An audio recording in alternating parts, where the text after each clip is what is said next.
Welcome to the CaribNet Business Interview. I am your host, Michael Adams, and along with my colleagues at caribnet.com, we look forward to bringing you a variety of interesting features and interviews from Caribbean entrepreneurs, both at home and abroad. On the 24th of November 2012, the Grenada Chamber of Industry and Commerce will be conducting its 24th Annual Banquet and Business Awards. As a lead into this year's award ceremony, CaribNet have decided to conduct a series of short and informal interviews with the award winners from 2011. Our fifth interview in this series is with Prudence, Greenidge and Clive Hosten of Grenlec, Grenada's #1 utility service providing the Tri-Island state with electricity. In 2011, they were the winners of the Corporate Social Excellence Award. Here is the interview. Award. Good afternoon to you. Good afternoon. Hey, good afternoon. And it's been a year, coming up to a year now, since you received that award. What were your feelings about in given that award? Mike, we were extremely excited. The work we do in terms of our community initiatives is something that we're very proud of. In fact, some years ago we would have described our corporate social responsibility program, or part of it, as our Grenlec Community Partnership Initiative. And that really speaks to what we see as a responsibility to participate in community development. And it's very deliberate in terms of the wording, because it also speaks about communities identifying what their needs are and Grenlec trying to support those needs, as opposed to going into communities and saying, this is what we're going to do for you. Our program has been successful. We think that we have been able to make quite a difference, and we were very happy to have been recognized for the work that we continue to do. That's fantastic, because it's companies like Grenlec, because you're a utilities company and you are our main utilities provider, it means that you actually do touch everybody's lives.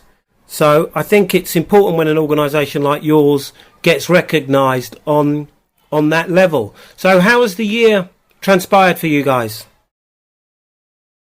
It actually has been quite good, and in fact, given the tough times, we know that the need is greater in terms of what communities and groups trying to help to raise the standards are. So we have been quite busy this year, have had a number of excellent collaborations, and in fact have a number of projects, major projects lined up even for the next year, because the need this year exceeded the budget that we have allocated for our community initiative program. How, in terms of the challenges that Grenlec's had to face, obviously rising oil prices and these things, to sustain your foothold in the market, you must have met some very, very strong challenges. We have seen a declining growth, but we've implemented a lot of cost containment and efficiency improvement programs to overcome those, that particular challenge. You're right about the rising fuel prices. That's always an issue, but we have to import fuel, for generators. We've been working a lot on renewable energy programs, and we recently launched our project in Carriacou, which we intend to complete by the year 2014. So there's been a lot of challenges, but we're always trying to do things better to overcome them. I mean, the whole issue of energy efficiency and conservation is something that we always speak to our customers, because that is an important element in the whole program. So in terms of your message to the public about Grenlec and where Grenlec sits, how would you see that? Because obviously most of us see you as the electricity provider. I think that this award shows you do a lot more than that. So what's your general message to the public? It really is that, and we try not to think of ourselves only in terms of electricity, but really as the nation's energy company, something that all of us have a stake in, and a company that is integrally involved in almost every aspect of our lives. And therefore, we have that responsibility and continue to demonstrate very visibly the responsibility that we feel to help to move our communities forward. As we grow, as we do better, and in fact, it's probably important to mention that part of the funding that goes towards the Community Partnership Initiative is 5% of pre-tax profits set aside annually by Grenlec. So the better we do as a company, the more we are able to do for our communities. In addition to that, we are positioning ourselves to be able to respond to the needs of our communities and customers by focusing more on renewable energy and trying to reduce Grenada's dependence on fuel imports. We know that contributes, as Mr. Hosten would have said, to the increases in fuel, in electricity and other prices, because it's not just in electricity. We're seeing it in terms of the transportation sector. We're seeing it in terms of food prices in the supermarket. But at least in terms of electricity, where we have a stake, we're trying to do more renewable projects. And over time, the effect of that will be that we're able to stabilize prices. So the overall message is that we are part of this community, and certainly we share in a lot of the community, and therefore it's important for us to contribute to the forward movement. Okay, now from a kind of business dynamics direction, how do you find Grenlec operates really without any competition as such? And normally competition is the thing that sharpens your pencil. How do you operate, in the fact that really you are really the only act in town? How do you keep your pencil sharpened? Yeah, no, within Grenlec, we always think of competition. We know we're the only utility in the country, but we have to always operate in terms of it as if there is competition there. Besides that, we are also benchmarked with the other regional utilities. We're part of this regional Caribbean Utility Association called Grenlec, where we have a lot of meetings, discussions. Every year there's a benchmark study, and we tend to have rankings and, the various things that we compare ourselves with.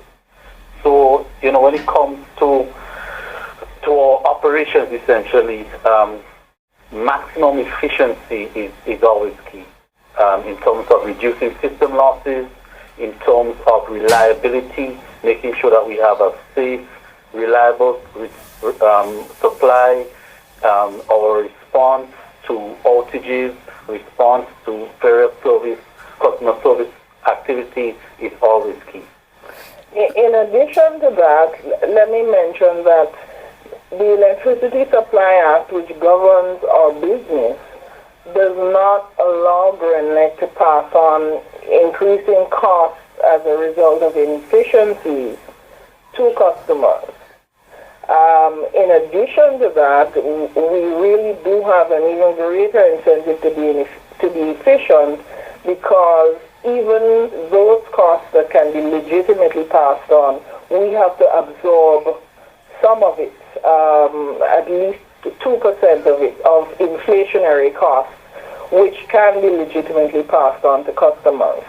There's a formula that has been established, and therefore we can't just raise prices. So it really forces us, even if we didn't want to be, it really forces us to be efficient and as efficient as possible so that we can remain financially viable. Yeah, because I must admit that an organisation such as yourself, and sometimes it's not very obvious to the public, but the cost of providing electricity and wiring up, for want of a better term, the whole island, on an island that has the type of terrain that Grenada has, must be a huge expense. Absolutely, Mike. And in addition to that, even though sometimes we think of ourselves as quite large, if we compare ourselves with a number of other jurisdictions, we're really quite small. We have just over 40,000 customers, and therefore the unit cost per customer in these small island states with the challenges you've identified tend to be quite high. Yeah. So those are some of our challenges, but you have correctly identified that, and that is important for us to. Well, I think that we all hear the moans and groans, but nobody is really talking and speaking on behalf of, let's say, Grenlec, to the issues that face them. The public aren't necessarily aware, and to be honest with you, once you do look at it, it's actually obvious. We live on a mountain. Mm-hmm. And I think that sharing that message with people is important. Well, so Mike, while we're on this, so one of the things that we think is important, because we have shared and continue to share, is there are markets where there's a regulator, and actually the Eastern Caribbean, there's been a regulatory body approved for it, and there's some work being done on that. And we're actually looking forward to that because it certainly gives an independent voice who can speak to those issues and help to enlighten customers in a way that perhaps we aren't able to do credibly, because of course everyone just thinks that this is your business and you have a stake in it, and therefore you're not necessarily going to represent it the way it is. So an independent regulator for us really will balance the interests of our company and of customers. And it's important to say that those interests are not completely divergent. Yes, I understand that. But I think, I've been encouraged by what I've heard over the last few minutes, and I think that it's very, very important that we establish the right footing, because an organisation such as yourself, which really the nation is dependent upon for survival, because that's how important the service is that you provide. The private sector couldn't function without you. So I think you're positioned in society in such a position that it can't be ignored. And from my point of view, and I think many others, we're very grateful that you're here. Thank you, Mike. We do appreciate it, and our aim is really to try to improve in terms of the services that we are delivering, and that is a big push for us. So we would like to thank the Grenada Chamber of Commerce and its members for recognizing the work that we've been doing, and of course we are committed to continuing to support our business community as well as the nation. Okay, well, I'm going to bring the interview to a close at that juncture, because I think it's a good note to finish on. So, Mr. Hosten and Miss Greenidge, thank you very, very much. Okay. Thank you, Mike. Thanks, Mike. No problem. We hope you enjoyed this interview and look forward to you joining us for the rest of the series. I've been your host, Michael Adams, and all that is left for me to do is to wish you all the very best from the caribnet.com family. And don't forget to tell your friends and colleagues to log into caribnet.com for some great features. That's CARIBBNET.com. That's 2 B's. Goodbye for now.